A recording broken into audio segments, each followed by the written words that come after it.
Hello everybody and welcome to Planet FPL, the world where everything revolves around Fantasy Premier League. My name's Suj. And my name is James. Monday, which is nice to have a bit of a normal week, although we do have another Friday deadline this Yay, week. party. I love them, don't I? Friday deadline this week. The good news is I get a lay-in on Saturday morning until my missus says, we got a party for Harry at 10 a.m. Oh, you have it? There's two parties. How does that happen? Two different birthday parties on a Saturday. What? Yeah, sometimes these things can And if the happen. deadline was on a Saturday, I said, sorry, babes, I'm working. Now I can't get out of it. At least you're not playing at home. I mean, she would have checked that before planning any parties anyway. My missus would never, she would just know. I will be at Brighton on Sunday. Snow dependent, obviously. I messaged, sorry, not messaged. I told my wife I've got Thursday night. I've got football Thursday. She goes, what does that mean? And I, what do you mean, what does that mean? She goes, like, are you watching the game? Are you going to the game? Like, just saying you've got football doesn't help me. Like, are you watching it at home? Are you going out with your mates? I said, no. If I say I've got football, it means I'm going to West Ham on Thursday. She's like, oh, okay, fine. And then I said, don't worry. After that, to be honest with you, I don't think I've got a home game till Boxing Day and New Year's Day. She's like, oh, but you're not going to go to those ones, are you? I was like, why not? She goes, it's bank holiday. It doesn't change anything. But yeah, so we've got I've got What you Thursday, want, right, is this calendar called Time Tree. It's like a shared calendar. Time tree It's called, right? This is how me and the missus Sync. have dialogue with each other now. So what I do is I obviously put all the fixtures in and I put one of 3 emojis next to the game.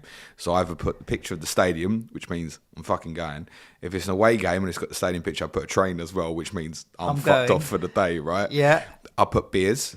Okay. So which means I'm going to the it. pub. Yeah. Or I put a little TV that has to say I'm going to stay in and watch this one. So she lovely. knows that's your way around it, right? Very interesting. Time tree. Because if your missus is anything like mine, she needs a visual. Yeah. Well, she needs a diary. She needs it written down I thought somewhere. you was going to say something else then. So, end of the week, you had a good week in the end. I had a fucking stormer, yeah. Relatively Helped by speaking, Spurs. I mean, when you just say 64 points, it kind of sounds like a nothing compared to some of the big score. I mean, what was that week when I didn't captain Salah? What was it, game week 9 or something? I scored like 72 or something, but it was hundreds knocking about and stuff, weren't there? 64 this week with Aaron Ramsdale to go has got me a game week rank score of 161,000, which has taken me, There was a game. to they're easily forgettable.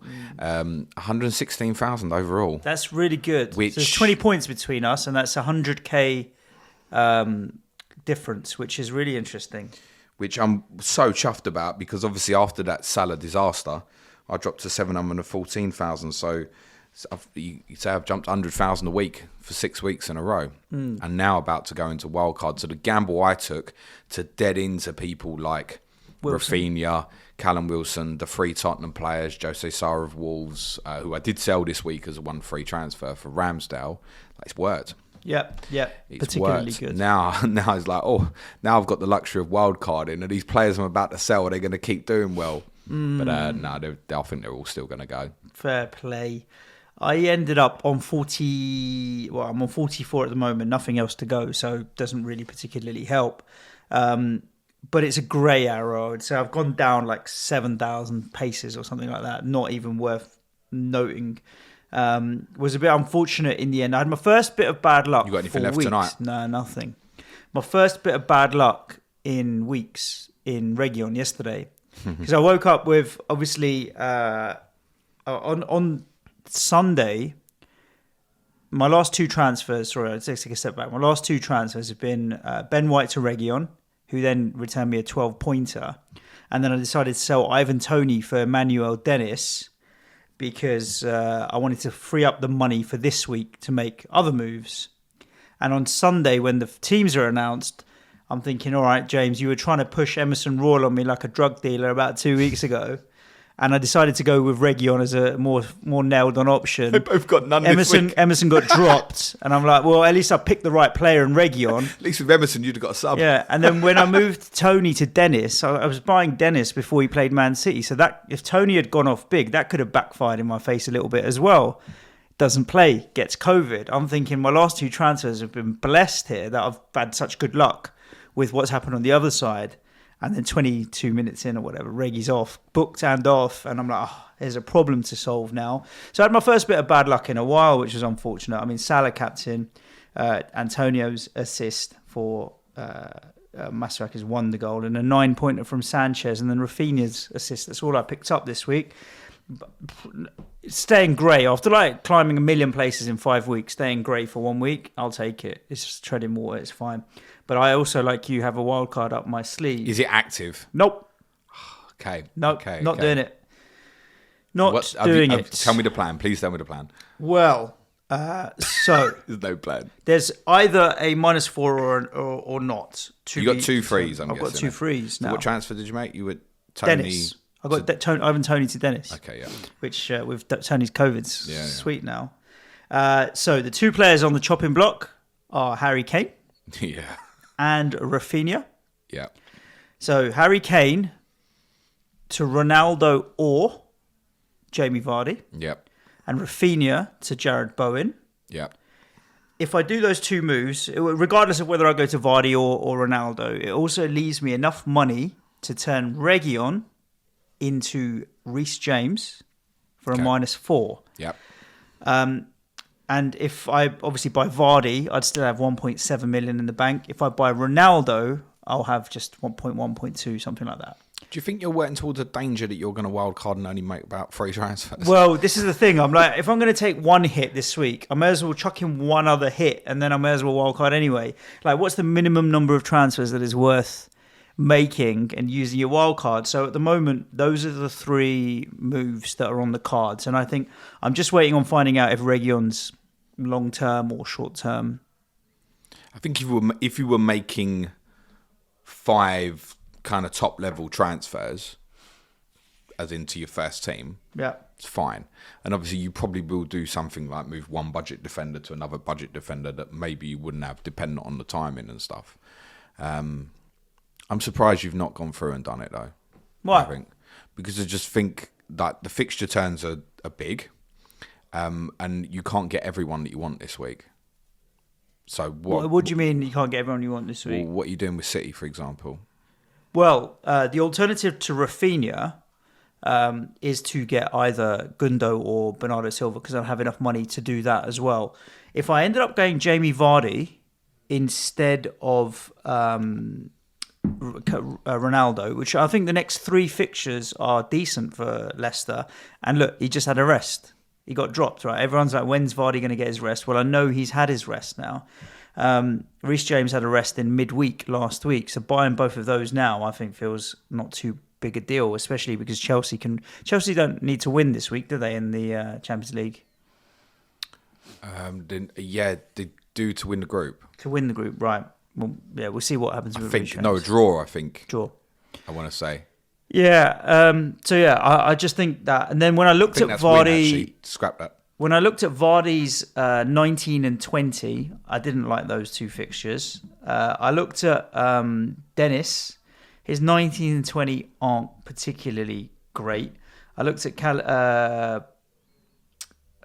couple of others as well, and I thought maybe 19 might be an interesting time to make that move. Okay. But yeah, if I only so you're move, going to be on Wildcard Christmas Day, yeah. Yeah, give or take. This is dangerous. I'm only going to move. I'm only going to move on Kane and Rafinha this week. Like, I don't need to. Like, Cancelo, Trent, Rudiger, Sanchez, Jota, Salah, Dennis, and the resurgent Antonio. I quite like that. I mean, if Reguilon's definitely out, I quite like the -4 for Reece James Yeah, as well, and that's to be it. honest. And then see what happens, because next week we're all going to get screwed with more injuries. Probably, that's the way. Yeah, so I haven't pulled the trigger, and I'm not overly worried about pulling the trigger. Just keep an eye on it. We'll probably talk about the games, and when we do, the Ronaldo versus Vardy debate for me is burning. I mean, so many people are moving to Ronaldo, and I get it, and I see it. I think Vardy's just had a rest, and they've got 3 better fixtures. So I feel like maybe doing something a little bit different might work out okay for me. Vardy's 3 fixtures are Newcastle at home, Tottenham at home, Everton away. So I don't mind that. They've been scoring goals, Leicester, right? They've been conceding loads, but they have been also scoring goals. I mean, in an ideal world, I'd wildcard to Ronaldo and Vardy. But that's definitely not going to work. No, and I'd quite like to have wildcard Sonny in and a couple others as well. Sacrifice defenders, which longer term I just don't want to be doing. No. So yeah, that's where we're at. That's where I am. You got Trent as well. Yeah, I think that's another big influencer for gift me. that keeps giving. Another 9 points again. It's just fantastic. Never going to get him in without wildcarding. I mean, he's already in. I bought him Saturday night, obviously. Yeah. And I think that's probably the biggest difference between me and you, is that every week it was going to be a headache to go back to Trent as his price keeps going up and up and up. Yeah. So I get it, and I don't mind that me and you are on slightly different paths here. I think that's quite good. How many of my current 11 will you come out of wildcard with? So Trent Cancelo. Yeah. Rudiger, no. Possibly, yeah.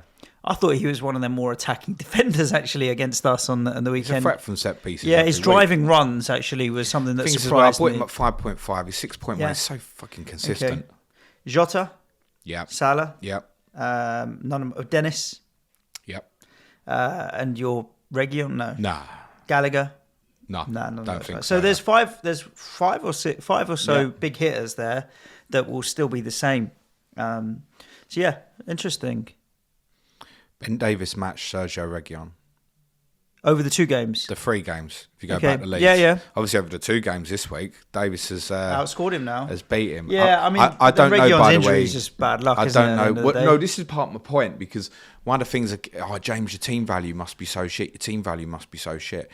My belief this season is, and this is why I think I made an early transfer like once, is there is always, you might not be able to get option A, but there is always something that can compete against it. And if I had the team value, I would have done what you said on drugs. I would have put Emerson Royal. Yeah. Be like 13 points worse off right now. Yeah. So there's some irony in that. There's no skill in the fact to pick Ben Davis. I couldn't afford to get Emerson Royal. And I would have got Emerson Royal over Reguilon, and it would have been the wrong decision. And quite clearly as well. Yeah, interesting. So we love this game, though. We love this game. Should we talk about some of the matches? Let's do it. We'll run down the fixtures 1 to 10. If you're new around here, we always give each game a bit of a FPL treatment and Planet FPL treatment. Just before you do, I think one of the debates this week is not necessarily Ronaldo v Vardy. It might even be Ronaldo v Son. Yeah, I've seen it. And when we get to the Spurs game, we'll talk about it, because so many people are lamenting Kane over Son is the decision they made. Again, I think hindsight, but then there's so many other variables, midfielder versus attacker, what are your other players in your squad and so on. Kane at that value is like a placeholder, whereas Son stands a bit alone in his value at 10 million. There's players higher, there's players lower. There's not much in the same value bracket. So what do you do? So yeah, I get it. I definitely want to have a conversation about Heung-min Son when we talk about it's just Spurs. That 2 million difference is what you can do with the 2 million is what I'm obviously finding looking at drafts at the moment. Ronaldo v Kane, it's not a debate. Ronaldo moving forward now, 100%. Definitely. Yeah, it's Vardy versus Ronaldo potentially, for sure. Where do we start? Well, let's start with West Ham United 3, Chelsea 2. I wanted to call it 2-1, but I bottled it and called it 2-0 Chelsea. You had the cojones to say that West Ham were going to win. I was a bit wrong, really, because you were a bit lucky. Yeah. Let's be honest. I mean, lucky and deserved. You know, it was one of those where we worked hard, and if you work hard and you keep yourself in any game at any given time, you can get a result. It was one of them. I don't think they deserved it. I think a draw would have been all right. Yeah, I like Chelsea weren't great. It wasn't a case of Chelsea battered you and you clung on. All I meant was that I think I looked on it afterwards and I didn't think, oh, that's the best I've seen of West Ham. I think if pre-kickoff you'd have said, right, West Ham are winning, you think West Ham got to be amazing today. I mean, that's part of the point. I don't think you were. No, we weren't. You capitalised on their mistakes. And obviously the winning goal is a mad one. Yeah. I think for people that don't know about our Patreon, I'm not giving it a chance to plug it, but each and every week we do a show on Wednesdays called Tottenham, where we go into a little bit more detail about West Ham and Spurs.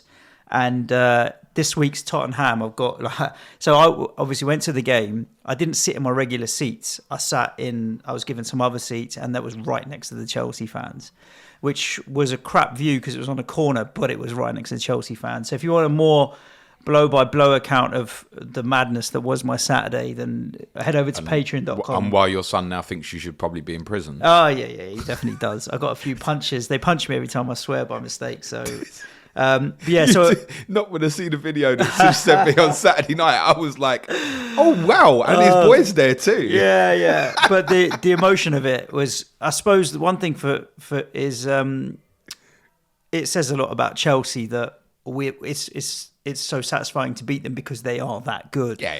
A lot of changes. I mean, we changed our formation, three at the back with Dawson, Diop, and Zuma coming in.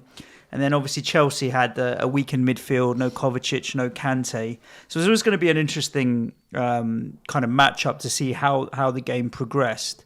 I mentioned it earlier when we were talking about Rudiger. I thought he was almost their most attacking defender with his driving runs from the centre of defence and a set-piece threat as well.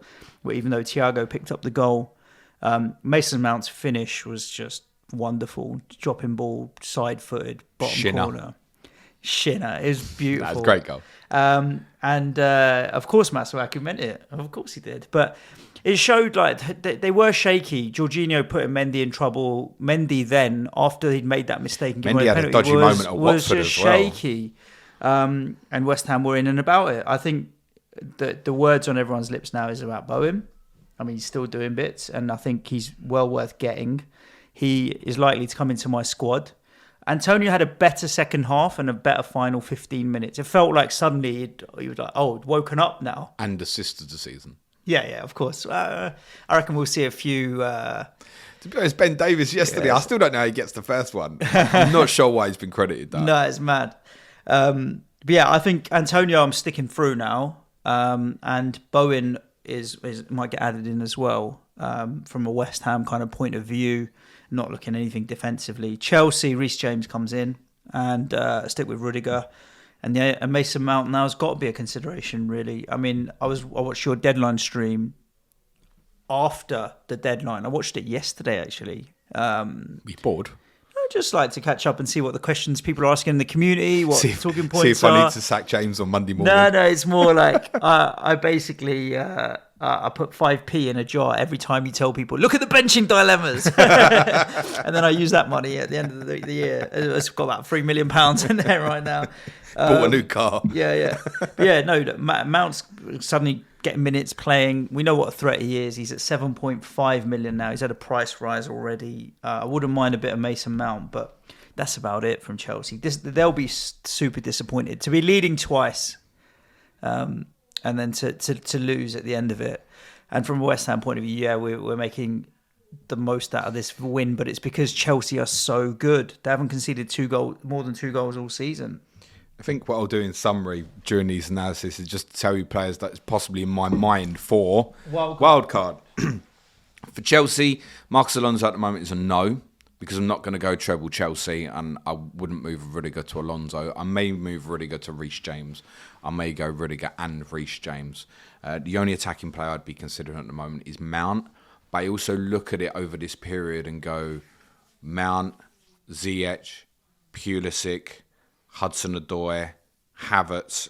They're all in that area now. Lukaku's back. Yeah. Kind of 5 of them fighting for 2 spots. Yeah. I'm not really convinced that I want to go down that route. So it's probably only likely to be defensive Chelsea for me.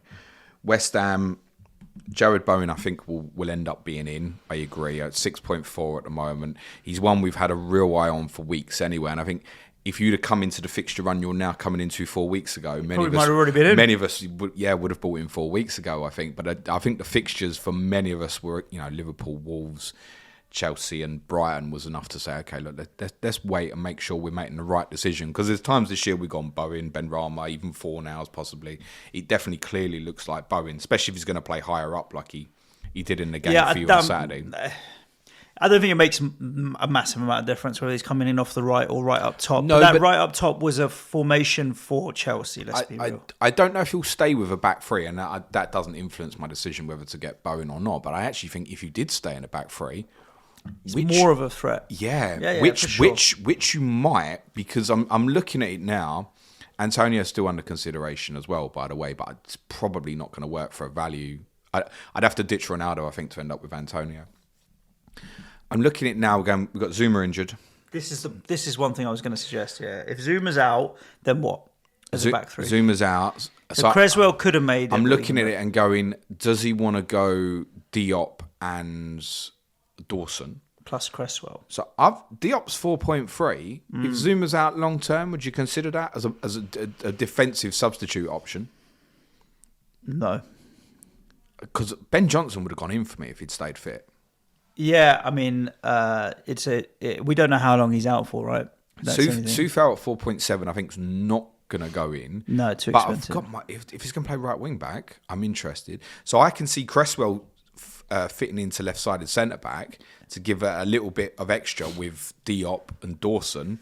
Masuaku plays regularly left wing back. Ben Johnson would play ahead of Masuaku if he was fit. But Johnson's injured at the moment, right? So then does that bring Masuaku of interest? Unfortunately, I think there's too many questions to mean that I'm probably not going to go a West Ham defensive player at the moment. But I think I'm going to watch that constantly, week on week at the moment. I'll end up Rudiger, Trent, Cancelo, Reece James, and where there's a West Ham defender fit in. Like fifth defender, 4 million spot. That's why Ben Johnson's the only one I'd consider. Yeah, and he's out. Is it hamstring as well? Was that what we're saying? Probably, possibly. Yeah, we need a bit more news. That could be 8 game weeks because it's December, right? Yeah. So it's too long. Let's see. Let's move it on to Newcastle 1, Burnley 0. I mean, Burnley are going to be really disappointed to not get anything away from this and be looking right over their shoulder, where they were quietly ticking along. They were quietly ticking along with draws more than they were winning a lot of games, which is why they haven't managed to get out of the relegation zone. But a big win for Newcastle. Love Callum Wilson. There is a bit of regret of not going and getting Callum Wilson, to be honest with you. That's one of my favourite moves of the year, I think. The Tony to Wilson move ahead of game week 14 has been a 16-point swing for me. Wasn't expecting it to be that big. That's what Wilson does, though. Scores goals. There's a lot of people moaning about it last year. Oh, he's been never involved. Yeah, but the fact that he's hardly ever involved actually helps him with the BPS, and it can be that the one goal will get him the 9-pointer, and that's what's happened in both games. He takes it really well, although actually I think the touch for the goal was a little bit heavy. He easily could have missed the penalty against Norwich. So those returns are fortuitous. No intention of keeping him, in spite of the fact Leicester looks shot defensively at the moment, but with what's coming afterwards, he's take the points and run, I think, in that particular case. It was obviously a massive victory for Newcastle. I'd said to you that I thought if they lost, it was possibly curtains. Then they'd have been 6 behind Burnley. And instead, now they're level. And they look up and, suddenly they've won one game and it's only 3 points to Watford. Yeah. So they're obviously right back in the mix, but their fixture run, if you haven't seen it, yes, Leicester away is probably not as bad as we would have thought pre-season, and they could well get something at the King Power at the weekend. But then it's Liverpool away, Man City home, United at home. Then they've got a better run, which ironically is when obviously the January transfer window opens. Leicester. I mean, we've beaten 3 of those at home this season so far. With respect, also beating Spurs and Chelsea. With respect, Newcastle, which you would tell me are not massive, right? Yeah, I mean, look, the next 4 are very difficult, but they're a free hit basically. Newcastle fans are currently screaming at the audio, "We are the massivist." Yeah, I mean, I took a mate with me to the game on Saturday who's a Newcastle fan, and he came and sat in with the West Ham lot, and he's like, yeah, I'm torn. Like, we're so bad, but we're so rich. It's like, yeah, well, look, just stick it out, and over 4 or 5 years, I'm sure they'll turn it around. But it's a free hit, the next 4 fixtures for Newcastle. They just go for it. Whatever happens, happens. Try not to get slapped too big in any of them, and try and get something out of it. I think they should look to target to get something at Leicester at the weekend. I mean, they went there and beat them 4-2 last season when they were in a complete state. So, I mean, if you can counter-attack properly on them and defence on set pieces, wow. I'll tell you what, you wouldn't have the worst FPL theory at the moment to buy the biggest centre-back of whoever's playing Leicester. There's a good chance it might do some damage at a set piece. I'm being serious, obviously, you wouldn't. Burnley, ignore. To be honest, from these 2 teams, there's only 2 players I can see me going anywhere near from a wildcard perspective. One is Javier Manquillo. 4 million. 4 million playing every week. That come down to a budget constraint, but I look at Shane Duffy probably about to drop to 4.1, even though he's suspended this weekend. I think, I'm probably going to pay the 0.1 extra with the fact that Duffy's now, ironically, likely to get extended minutes for Brighton, and Josh Brownhill with Burnley. I said to you last week, really wanted Cornet in, but with the injury, we don't know the status fit at the moment, but the fact he's gone off in the first half. And ironically, this game swung from when he went off, basically, because Burnley were the better side for the first quarter.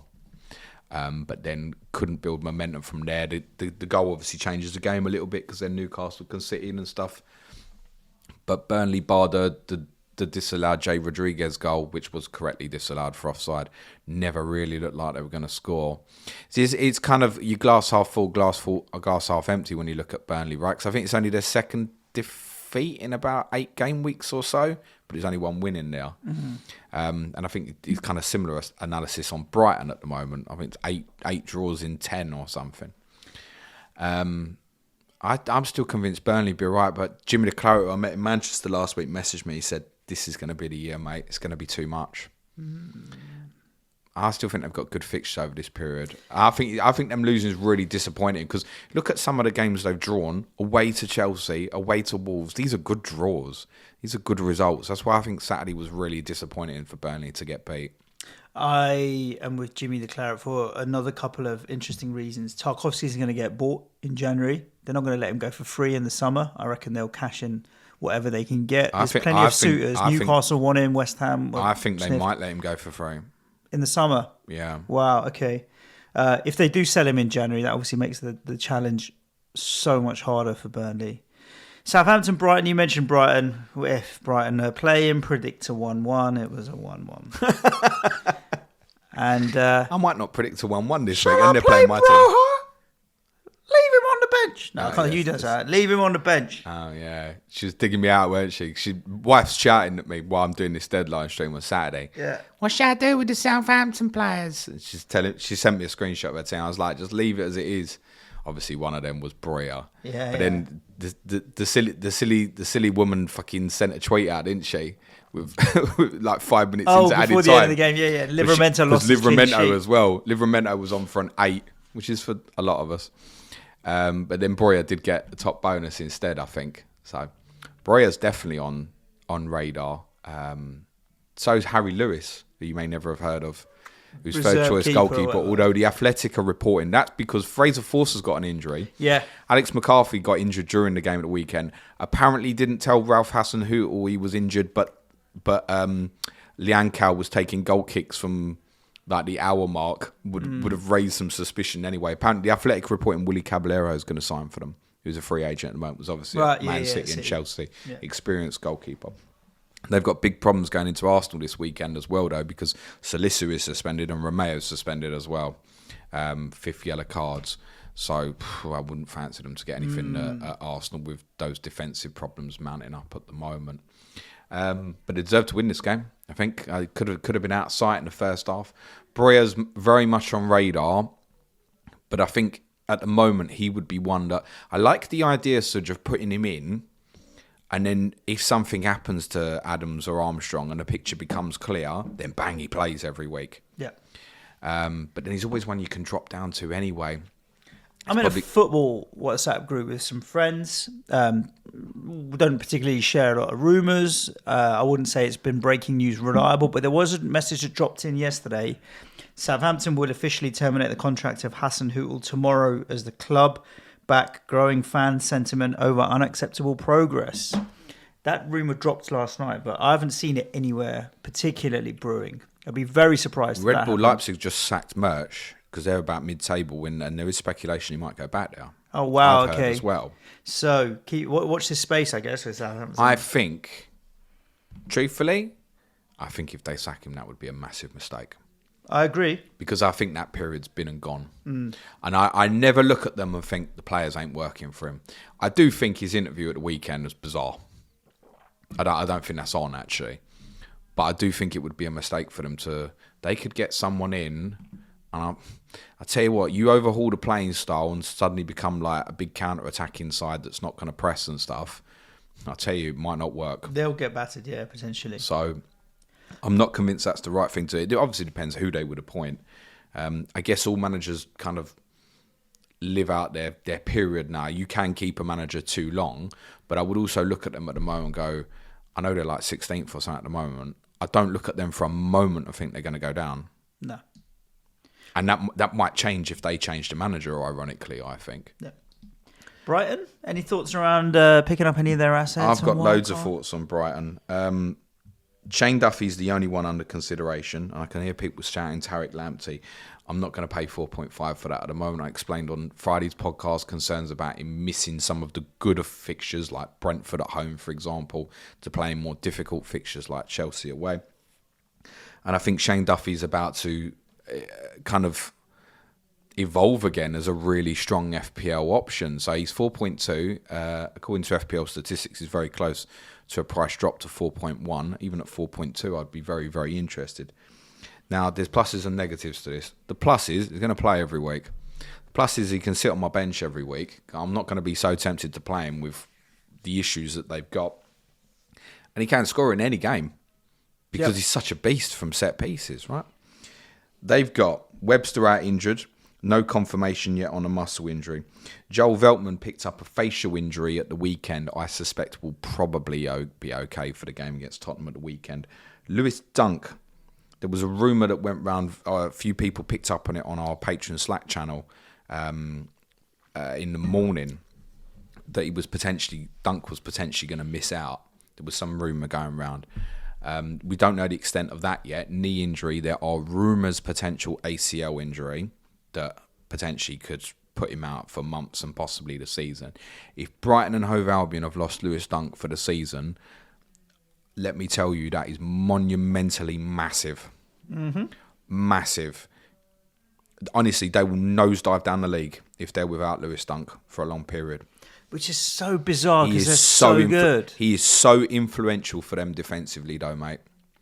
I feel like he's almost as important to them as certain stars are at some of the bigger clubs and that.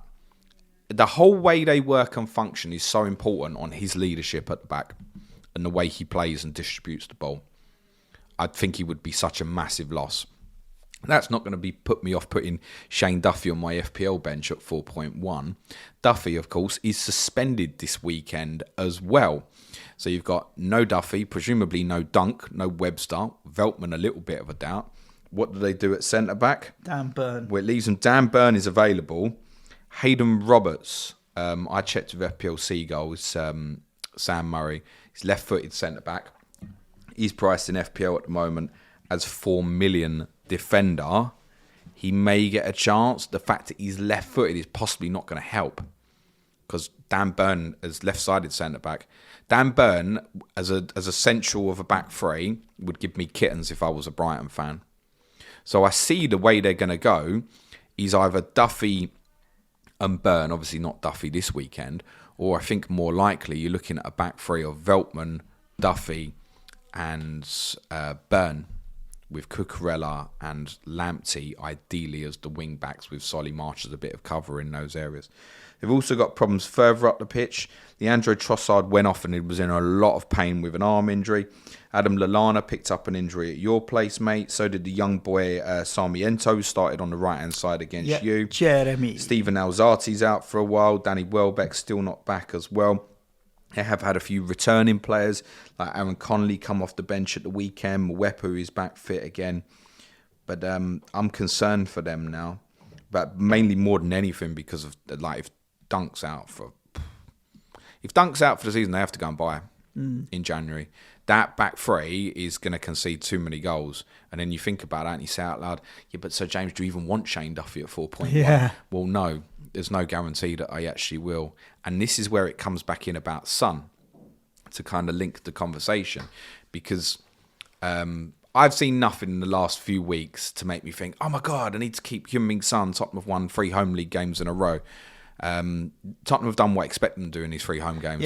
Win them all. In fact, on the differential side, correct score predicted all 3 of them correctly, actually. And if you said to me, Son returns over those 3 games, I'd say, 3 returns. Do I expect Son to get a couple of returns at home to Norwich? Yes, I do. But you look at now the issues for Brighton and then Leicester afterwards. And you go, well, what's the relevance? Sonny's taking all the set pieces and Leicester can't fucking defend them. So suddenly we're looking at it and going, holes for Brighton. Yeah, it's funny because I was listening to the commentary against Brentford when the own goal went with Canos. I think at the Sky commentary. No, it was Amazon, wasn't it, that one? Yeah. Yeah. And guys like Spurs have had, Sonny was taking the corner, 64 corners this season, haven't scored from one yet.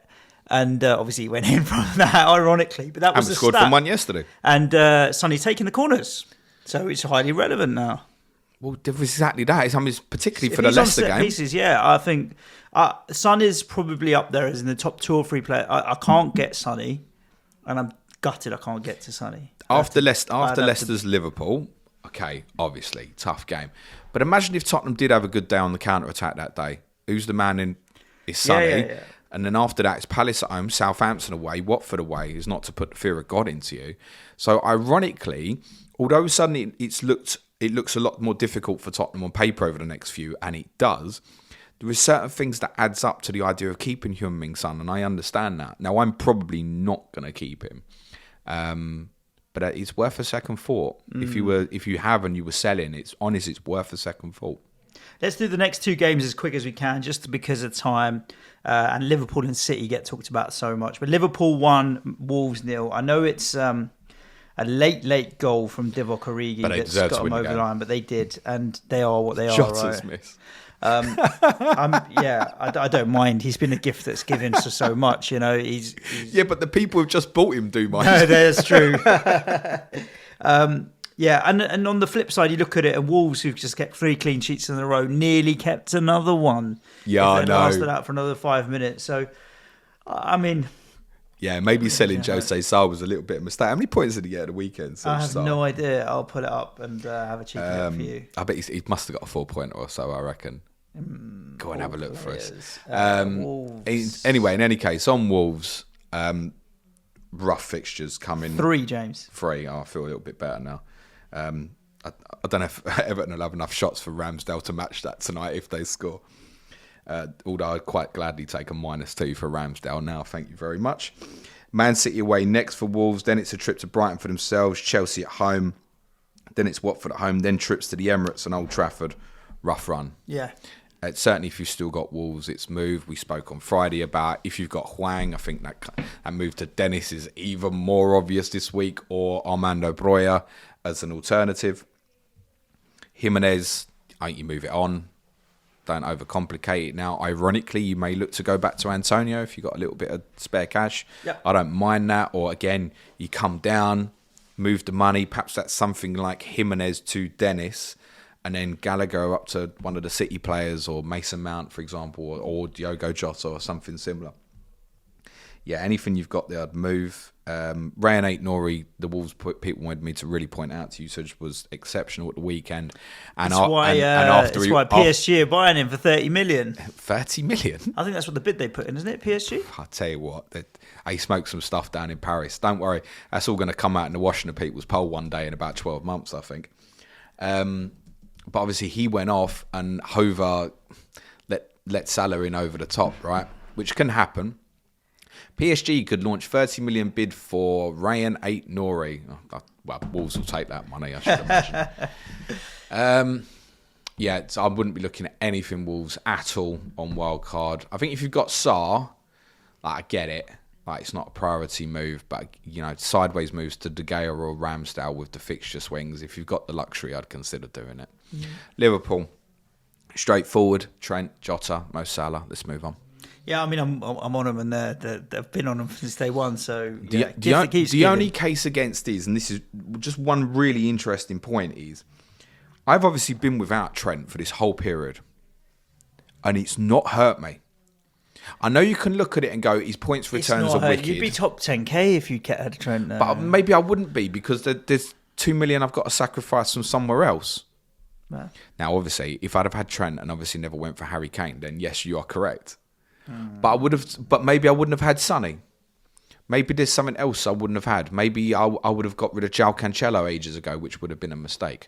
So I'm just saying that in terms of people like to bash about the essential word, it's a word I hate. There's only one player that is. We know who that is. He plays for the same team. I've gone for a long period without Trent. He's been returning very, very well, and I've still been doing well. And the same applies with Ronaldo. I look at wildcard teams without Trent or Ronaldo, and they look insane. That difference of the couple of million to go, actually, sorry, I'm not going to have Trent. I'm going to go James, Rudiger and Cancelo, and I'm not going to have Ronaldo. I'm going to come down to Antonio, and the team looks phenomenal. What I can put together in terms of a midfield, suddenly I can go Salah, Son, Jota, Bowen and Bernardo, for example. But yeah, I'll have Trent. Bernardo. So let's talk about City and Watford. 3-1, comfortable away win. Just before you do, I'll dig out Harry Kane here. Did you see the Origi stat going around? Yeah.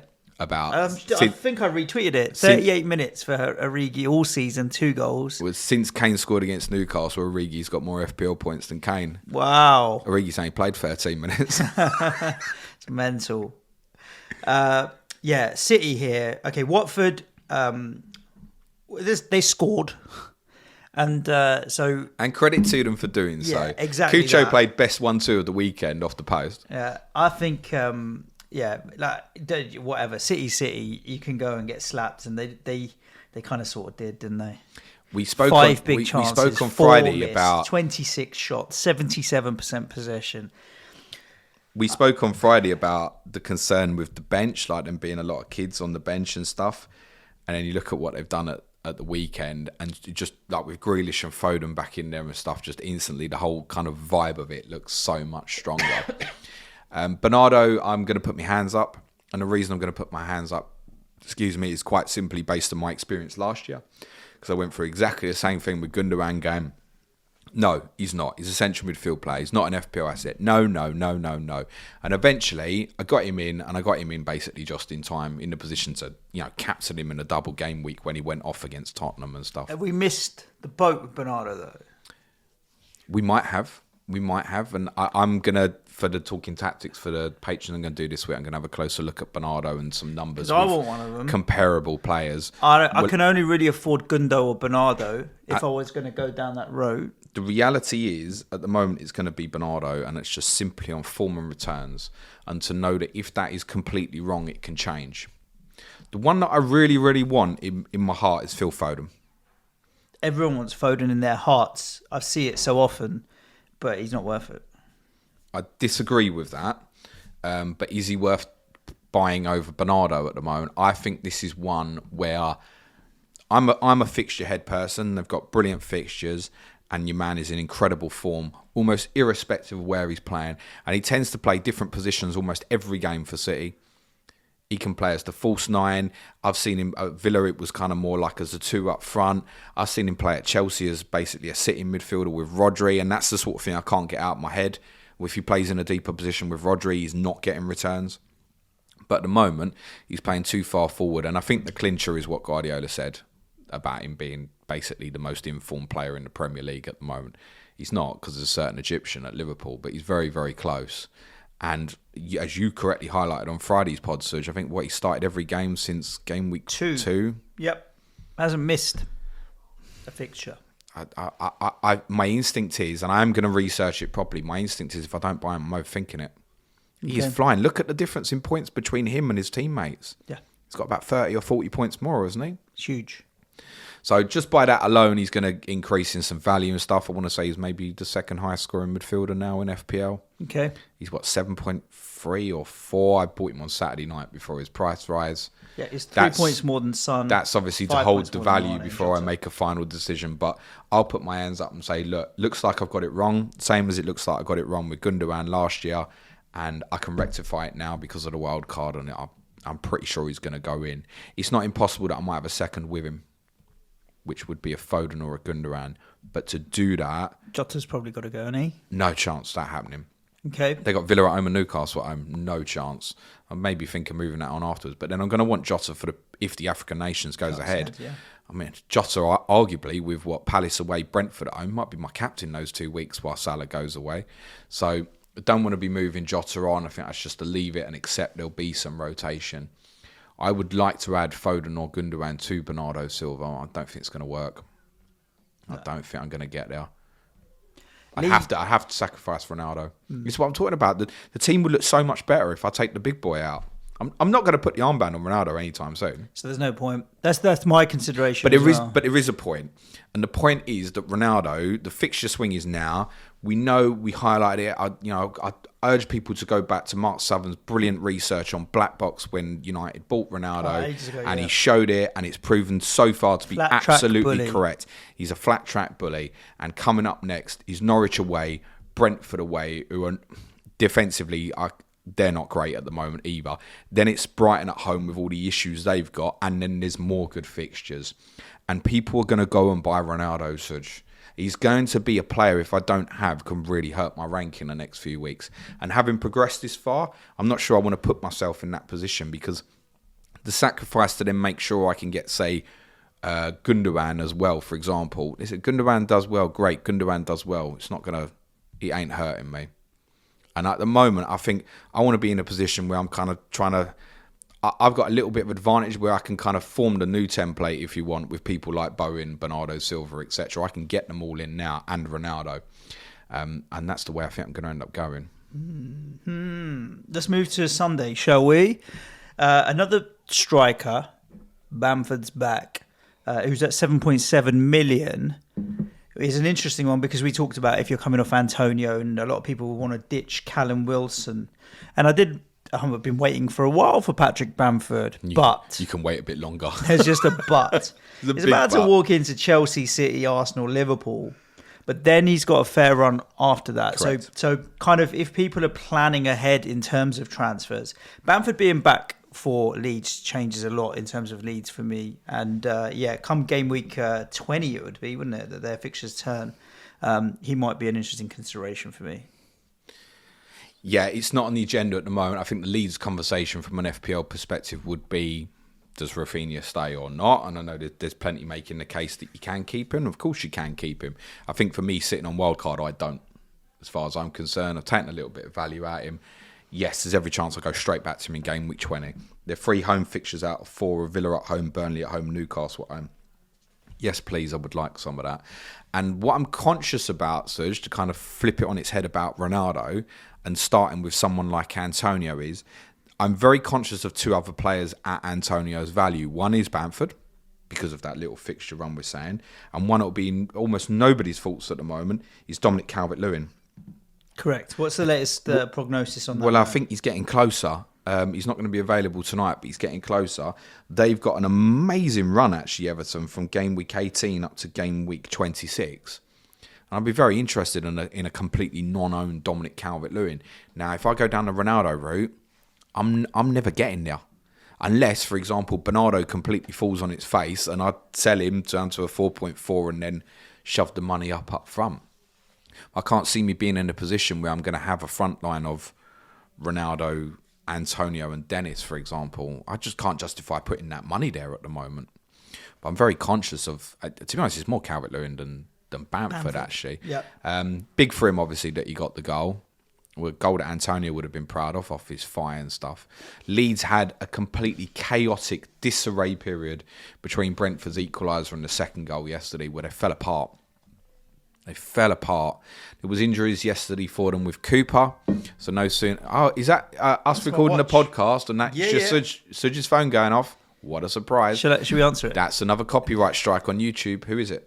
No, it's not worth asking. What did you say that for then? It's David Moyes. We'll speak to him later. Fucking idiot. So no sooner is Ayling back, Cooper's now injured. Strack wasn't in the squad at the weekend. Ayling picked up max BPS at the weekend. Calvin Phillips went off, which reportedly this time is an injury. And now Phillips is out. Bad.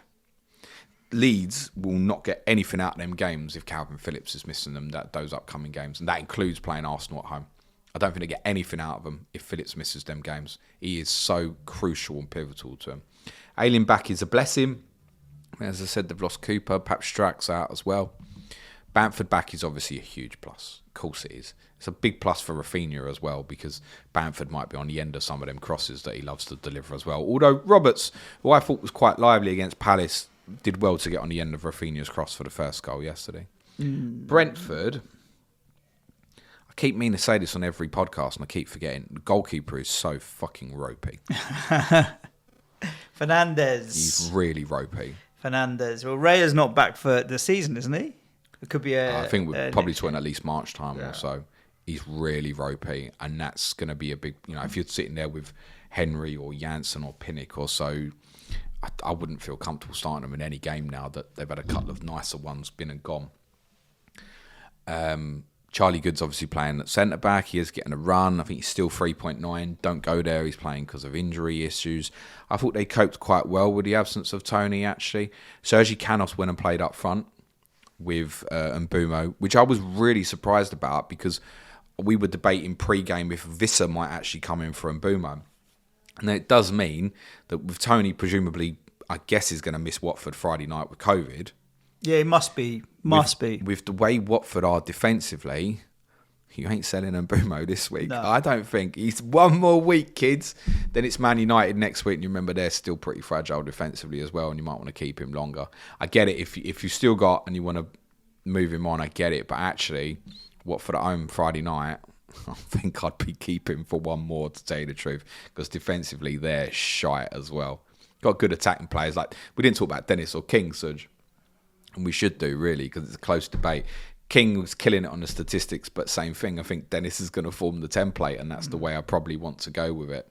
Yeah. I mean, I made that move already, so I'm sticking with Dennis now. Oh, you made the transfer early? No, this was last week. Oh, cool. She bought in for Tony, which was a bit of a result for you. Yeah, massively. I mean, massive 2-point swing, but it still set me up. I suspect Brentford are going to have a difficult couple of months. That goalkeeper problem is going to give them issues. What they do brilliant is exactly what they did to Leeds yesterday, is kind of a little bit to not kind of long throws and stuff. That period they had against Chelsea, where it's just like they just kept it in Leeds' final third, just kept the ball and on top of them all the time. And actually, once they equalised, it looked inevitable for a period that they were going to go and score again, which they did. And it was a lovely assist from Mbumo and a good run from Canos. I'm not convinced that Canos will play there again against Watford, and I don't think that's a buy. You can go, oh, he's OOP, but then you've had that with Mbumo for the last 4 months, right? So I think Watford at home Friday night, and then look to move on, whatever you might have Brentford. Fernandes is not a consideration for me, despite being one of the cheaper available goalkeepers. Yeah. No chance. United won, Palace 0. A lot of kind of questions more than answers, I would say, from a United point of view, being that it's Ranić's first game in the dugout. Everyone's kind of asking questions around the fullbacks. Would De Gea play ahead of Henderson? De Gea obviously is a consideration. Mason Greenwood hasn't had much of a look in for a while, and even though he started the season so well, he picks up the assist at the weekend after coming in off the bench. Ronaldo for me is definitely locked in. I don't have space for a defender, a United defender, although I would consider one if I did. That's it, really. The real pump one right now for me is Marcus Rashford, but I don't see how I fit him in. I'd rather find the money and get Son. I'd rather keep Son, is how I feel about it at the moment as well. Yeah. The irony is, I think, pre-season, this was the massive swing. United from game week 15. Obviously, Palace have been better than what we expected and given them a tough game yesterday. They did. But the fixture swing was always from 14 or 15, depending on how you read it. 3 Man United players. This was the original reason for looking to... My original thoughts in pre-season was, I'm going to wildcard in game week 15 to get 3 Manchester United players. That was my original thinking in pre-season. Now I'm here. It's not inconceivable that I might have none. Honestly, because I'm looking at... In terms of goalkeeper, I think I'm going to end up with De Gea or Ramsdale. And I haven't decided yet. I actually prefer Ramsdale, but I like the idea with De Gea that there are definite locked-in Arsenal players at cheaper value, whereas there are not at United. So you can look at Dalot at the moment. I think he's 4.4, and he could stay in the team, but we don't actually know if Aaron Wan-Bissaka's hand injury is actually causing him to struggle a little bit, and that's why Dalot's been playing. What Dalot gives them is a little bit more, I would say, adventure from right back. And it was a clear strategy from them yesterday that basically it was kind of like a 4-2-2-2, where Rashford was kind of really high with Ronaldo, kind of swapped with Sancho on occasions, and Fernandes was obviously in that zone, and they narrowed the pitch to really allow the fullbacks to get really high, and the 2 sitting midfielders, McTominay and Fred, kind of held and blocked that off. Which you might say, yeah, Fred scored. Yeah, great. Please don't buy Fred. So Dalot, on what you saw yesterday, you go, wow, that's exciting, 4.4. But I generally don't know if like Aaron Wan-Bissaka's like not been watching porn this week and he's not in a position to play football. I don't know. I also think he's shit defensively. Dallo. Yeah. I think teams will hurt him in that area. So I think he's gone in. It's like, yeah, great, be adventurous. And by all accounts, he did quite well against Zaha yesterday. But I think positionally he'll get caught out. Telly's obviously playing left back at the moment. I honestly would really like to get Luke Shaw. He's about to drop to 5 million. And I just think those fixtures are so good for so long. But then the flip is such a look at it and go, well, why don't you go double Chelsea? And United's fixture run is so good that actually if you do want to come back to that, when Chelsea obviously head off to the Club World Cup, you can. You can go to Shaw. Or if Dallow's locked in the team by then, he's still only going to be quite a way 4, away, 6 though. or so. Chelsea's Yeah, I Club get World that. Cup. It is quite a way away. I get that. But am I bothered? Luke Shaw v Reece James at the moment. You're paying a 1.2 extra for Reece James. Luke Shaw's not even in the team at the moment. I mean, yeah. I can't stick Luke Shaw on that wild card, can I? No, not at the moment. That's why I might go with De Gea, because I can definitely stick Tommy Asu in. What are your thoughts on Palace? Anyone from them making it through? I don't think so. And I think that's wrong. I think I had an idea a couple of weeks ago that Benteke was going to go in for me. Because he's had chances. I'm not sure if I want a player that's that frustrating in my team. Gallagher, I think it's more the other way. It's more looking at a sell rather than a buy situation at the moment. I think defensively, Mitchell and Gator are both reasonable. I think I've come to the conclusion that Arsenal and Manchester United both have good runs of fixtures as well, and I'd actually rather pay the extra for Ramsdale or De Gea than have the frustration of Gator, and I'm fairly certain it will be. But what they walk into immediately as well, Suj, is properly interesting, right? Everton at home, Southampton at home, Watford away, Tottenham away, Norwich at home. What a great set of 5 fixtures. And I'm conscious that even someone like Zaha could be a nice placeholder for Rafinha, for example, even. But then it's not that players like Bernardo Silva and Mason Mount can't be either. Yeah. This is the problem. So yes, I look at Palace's fixtures and go, I want Palace players. But I'm not sure it's going to fit in and work. I could look at one defensively, and I think it would be Mitchell, who I'd go, yeah, sorry, I'm going to bench him. But there are people like Duffy and stuff, and I just think, I'm not sure why I want to pay the 4.5 for that. I'm never starting him, I don't think. Like that Norwich fixture could come round in game week 21, and if all the rest of my squad are fit, he'd still probably be sitting there as like second sub. Now, these players will obviously be handy over the Christmas period because I'm sure there's going to be rotation. And if you look at someone like Mitchell, he's playing every game at the moment, isn't he? Yeah. Also, a little concerned about the ongoing week-to-week Anderson's being assessed thing, although Tompkins has not done too badly as yet. Nathaniel Klein played at right back yesterday. I'm not quite sure why Joel Ward missed out, but it would certainly have been Mitchell over Ward anyway. I wouldn't rule out going Gator. I just know it's going to be a fucking pain in the arse, Suj. Honestly, I know he's going to kill me if I go Gator. But I think of the 4.5s, he would be the right one to get. And he might be 4.6 now, Gator. But anyway, in that area, right now, I'd rather go Gator over Sanchez this moment in time, I think, on a wild card. So I won't rule him out. Zaha, I can't see it. Gallagher, Bowen over Gallagher for me at similar value. Benteke, I can't see me fitting him in. No. Let's talk about the Spurs game. I mean, we talked about Son already and the potential joy that he could have in upcoming fixtures. Kane's a ditch. Yeah, let's clarify that. Kane's a ditch. Harry Kane has to be sold.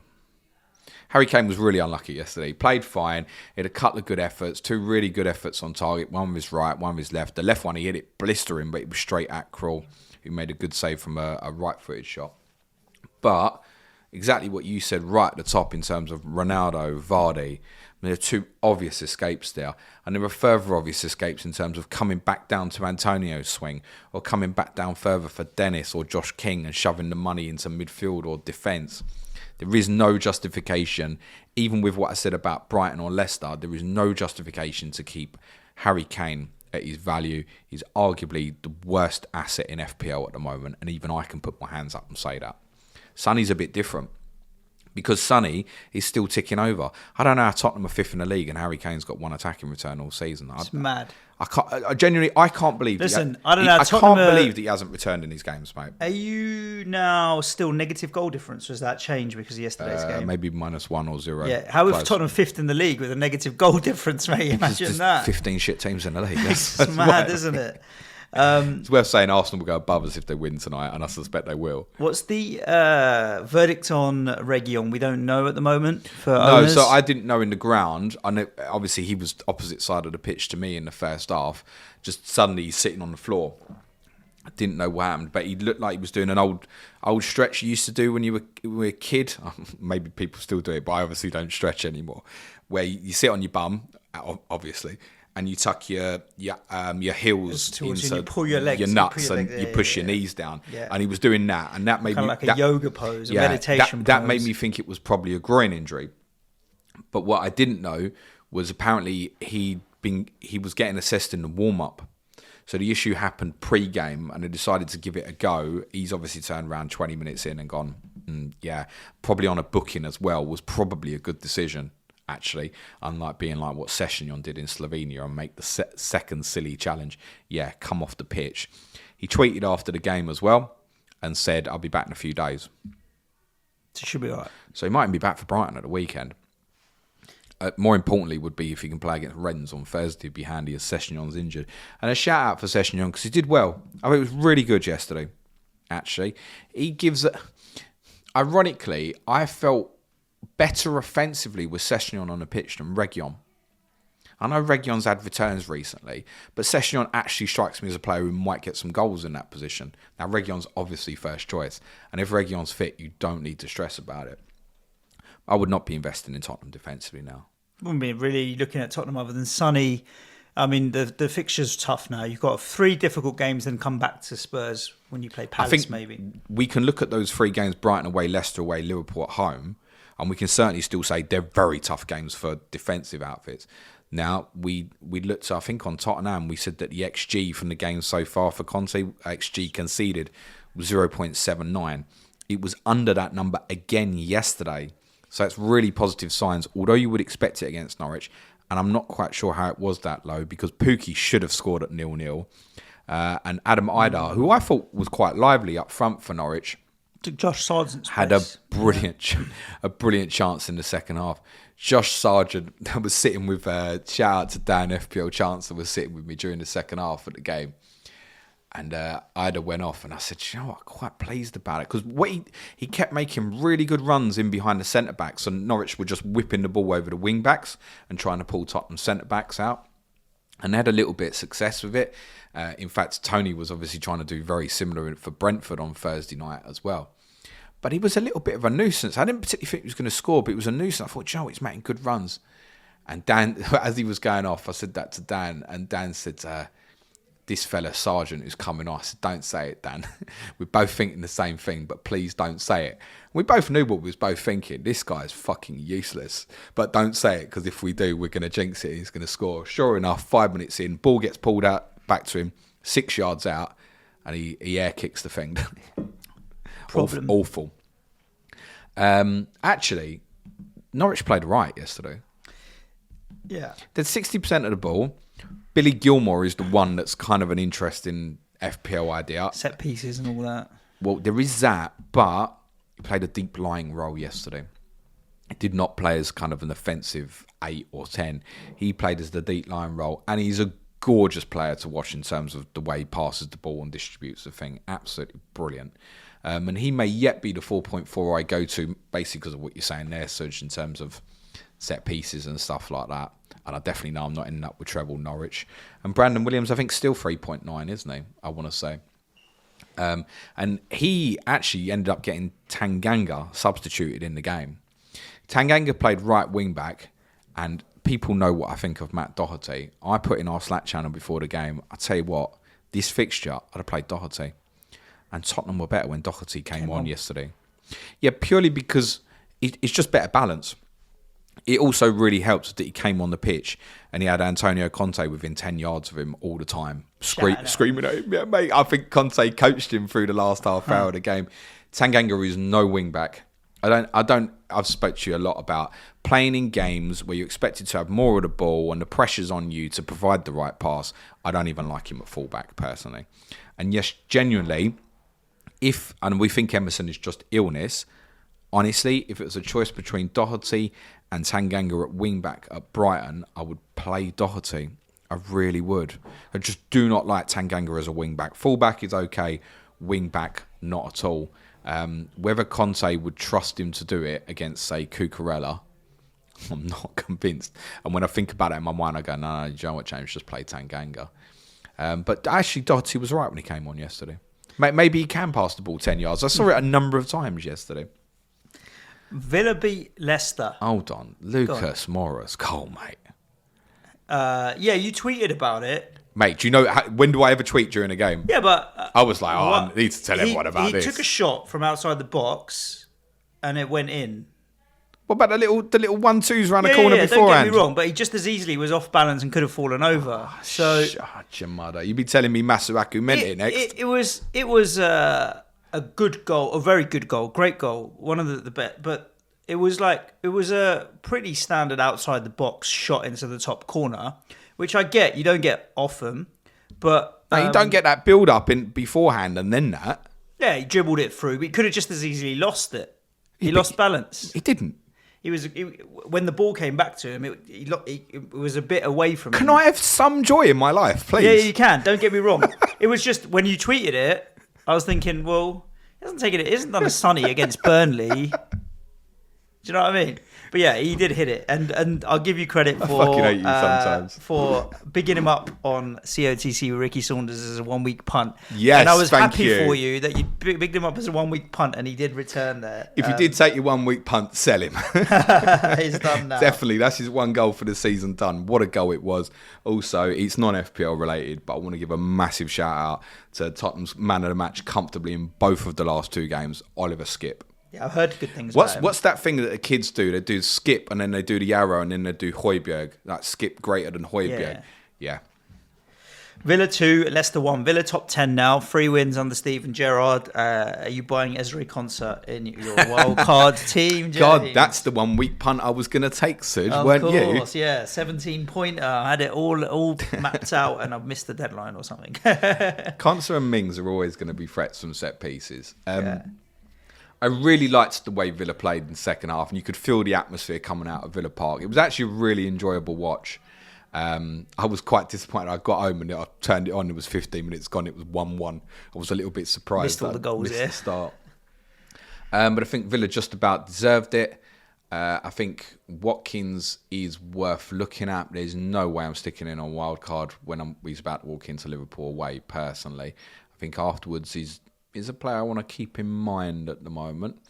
I think even Jacob Ramsey is worth keeping an eye on. I note Suj, because he basically played as one of the front 3 yesterday. He just dropped to 4.4 midfielder.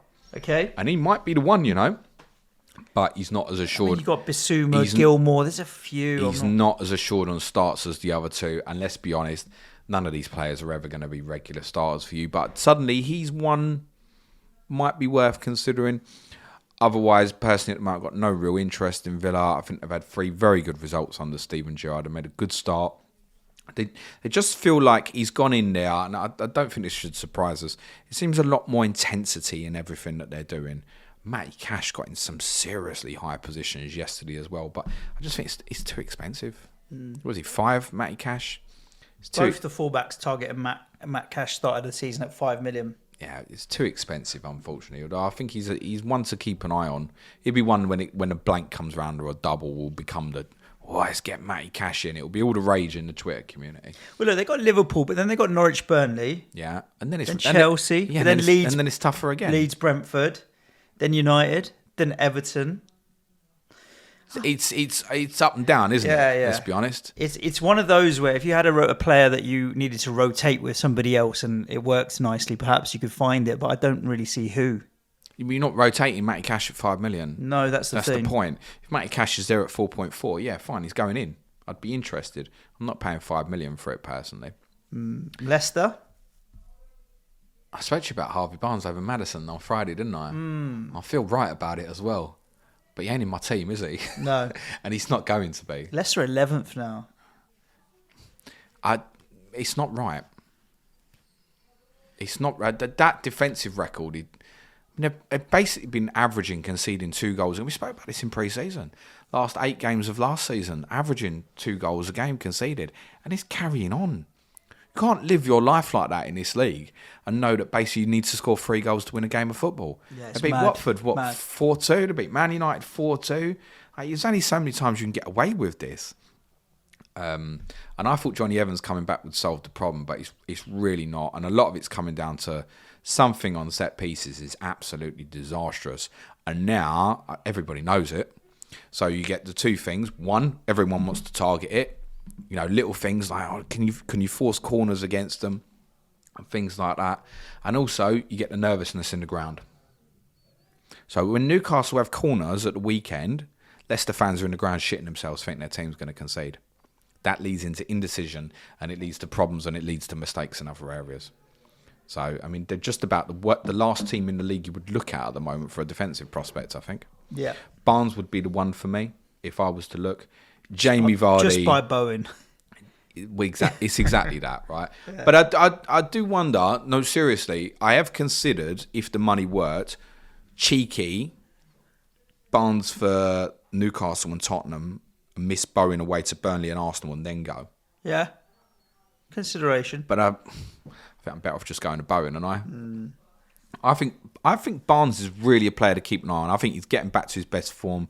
I know there's a good player in there. That's why I started with him at the start of the season. That's why I was patient with him for so long.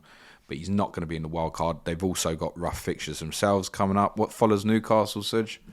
It's dirty, I know that for Leicester. Sure. Then it's Tottenham, and then it gets dirty. They've got Liverpool coming up, I know. For Leicester, after this next game against Newcastle at home, Tottenham at home, Everton away, which is tidy, City and Liverpool back-to-back. Yeah. But then Norwich, Burnley, Brighton, then Liverpool, West Ham, Wolves, Chelsea. So it's kind of fits of 3 weeks in and out with Leicester. It's kind of why I'm thinking about getting Vardy for the next 3 and then moving off him. I'm pretty sure on my fixture tick, I'm just going to check it. I'm pretty sure I've got them best for the 3 game weeks in January. That'll be Burnley when they're playing Brentford and Norwich. Game weeks 21 to 23, right? This is really interesting because at the moment all the big clubs have great runs of fixtures. So the ones you'd argue against is Tottenham don't. Chelsea, I think, is consistent enough. It's absolutely fine. West Ham's good. Liverpool's good. Arsenal's good. Man City's good. Man United's good. January, right, which is only the 3 game weeks, 21 to 23. The top teams on my FDR and order are Leicester, Everton, Watford, Newcastle, Leeds, Norwich, Brighton, Wolves, Aston Villa, then Man United. So really, there's a lot of smaller clubs have a really nice, cute little swing. Game week 21 to 23, and there's a few of them that are longer standing, like Brighton, Newcastle. If they make the right signings, honestly, I think might be worth looking again after this dirty run they've got coming up. Obviously not at the moment. No. Jamie Vardy is obviously an option. I can't see it, Suj. I can't see me going. For you, I can't see me going him over Ronaldo, and I can't go both. But ideally, I would have both. Certainly for this weekend, anyway. The drop off for me, I look at Ronaldo's fixtures and I'm like, yeah. But then I put Vardy in my team and I see what else it allows me to buy, and I think, yeah. So it's a real trade off. I might go Vardy for 3, swing against Ronaldo, and hold my breath. Well, it will be that as well. Cool. That's the games wrapped up. James, do you want to tell everybody what we've got to... Yeah, there's one more tonight, mate. We'll talk about that maybe tomorrow, briefly on people's poll. Possibly. What do people have to look forward to for the rest of the week in terms of content? I'm going to whiz through some Twitter questions as well, and then we'll call it a day. Okay, mate. People's Poll podcast vote is live. Be live for you till around about 5... let's make it up till nearly kick-off. Actually, no, let's not. Till about 6 o'clock UK time.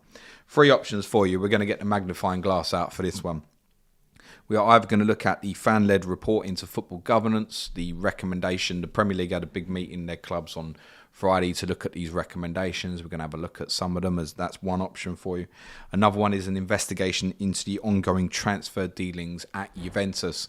There's a number of officials being investigated at Juventus, which include Tottenham's Fabio Paratici for some potentially dodgy transfer dealings. And there's also been a report released in the last week or so detailed into the fan disturbance at the Euro 2020 final. Described last week, and I'm not sure this was an appropriate term to use, but averting a disaster similar to Hillsborough was the suggestion that had England won, the stadium was going to get stormed again, which, yeah, that's not great. So there's 3 options there for us to have a look at a couple of reports or an investigation that's ongoing. Wednesday, Sky Fantasy Football. Thursday's clash of the correspondents is Crystal Palace versus Everton with Migtavius and Spirit Blues. Maybe Mig can convince me on a Palace player. I'll be recording that with him tomorrow night, and I really hope for Sean's sake that Everton, and obviously my sake as well, that Everton get a result this evening against Arsenal. Friday, it's not both of us now, but it's just me. I'll be revealing my final wildcard draft, and you can come and question me on it, Suj. Deadline stream will be 5:30 p.m. UK time. I'll get pissed one day this week and accidentally just do it. You never know. Podcast this week on Patreon, which is available to all patrons throughout December. Q&A today. UCL Fantasy Match Day 6 preview tomorrow, which includes Suj on his Limitless chip, if he remembers to activate it, which he will. We'll do it live in the show, mate. Tottenham on Wednesday, as always. Thursday's a quiz, A to Z of World Football Stadiums. Friday is a differential show, Gameweek 16 preview, which will also include a wild card for our differential team. And my God, it fucking needs it, Suj. And there's more for advanced and intermediate tier patrons as well. Unanswered Qs today, Twitter stories tomorrow, news roundup Wednesday. On Thursday, Talking Tactics video is going to be on Bernardo Silva. And Friday, I'll have a team news stream for the advanced and intermediate tier patrons as well. Indeed. I might chuck a little extra in for the advanced tiers, James. Oh, I'm writing from every night at the moment as well, like Diary of a Madman. Yeah, but it's basically Diary of a Madman, which at the moment is very much kind of diary of me on my wild card. One thing I had on my mind at the game on Saturday is why I couldn't concentrate. I took quite a lot of photos and video, and I thought if I send it all to James, he might piece it together as a vlog. Match day vlog. Oh, I could have done that. Yeah, so I'm going to that maybe we can put out to the advanced tiers later on. Actually, specifically just for Stian, Therapy FPL, Chelsea fan. Mate, if the rest of the videos are anything like the one that you sent me on they're Saturday, only appropriate for the advanced tiers. And I'm not sure they're even appropriate for any patrons. I don't think it's appropriate for anyone. It makes it sound like I was taking my top off and swinging it around my head. Like, well, I questioned if you were the father that I thought you were. I nearly threw my son over the edge of the balcony. However, there's a few other videos as well. I enjoyed teaching my son the cheerio chant. So I've got good videos of my kids waving at the Chelsea fans. That's class, in fairness. Not many Twitter questions that we haven't covered off, James. However, first and foremost, we will go to I think it was FPL discussion. Where are we? It is FPL discussion. What superhero are you most like? You know they have like rubbish superheroes. At the moment, I want to do. Ones. They're all doing it at Tottenham, aren't they?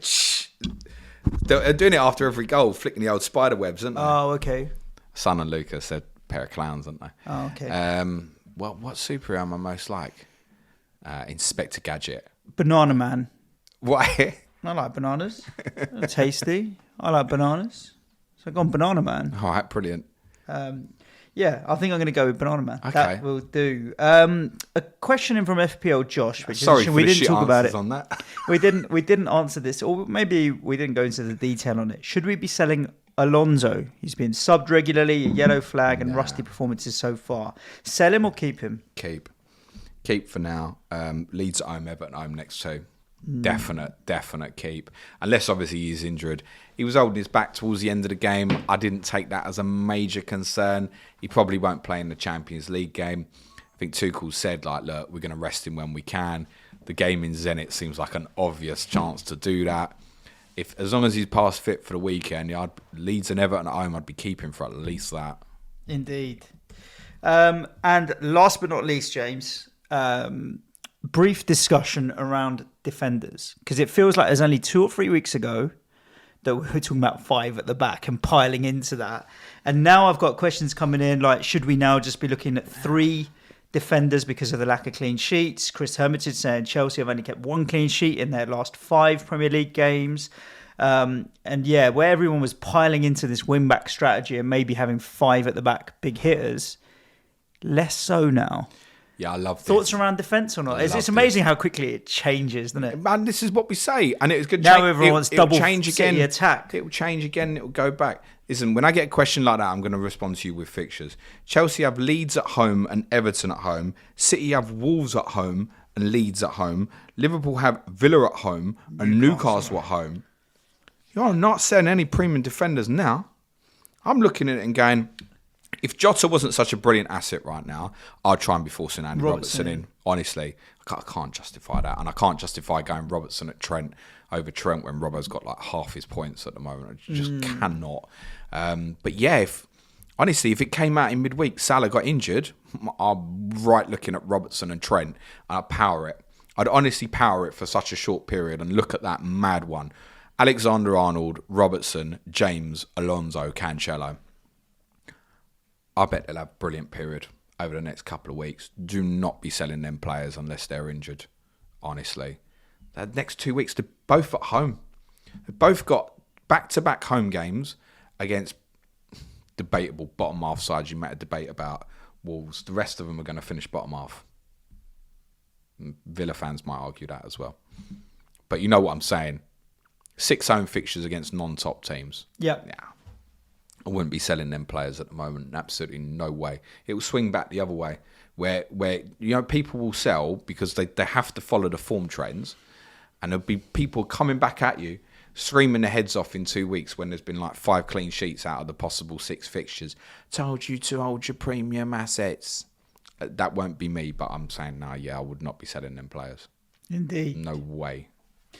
I'm looking to buy them. Get them in. Yeah. Thank you so much for joining us. Quick plug for our Patreon, patreon.com/Planet FPL, where you can support the show.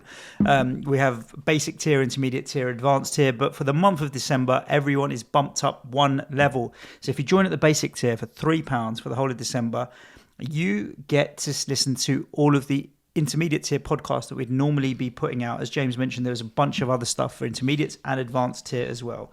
So if you want to head over there and support the show, we'll always welcome you as part of the community and into our Slack as well.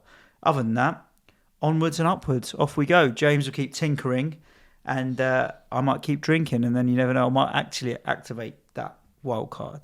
Stay safe, listeners. Ciao for now. Thanks, everyone. Be nice to each other. Cue music, please, man child.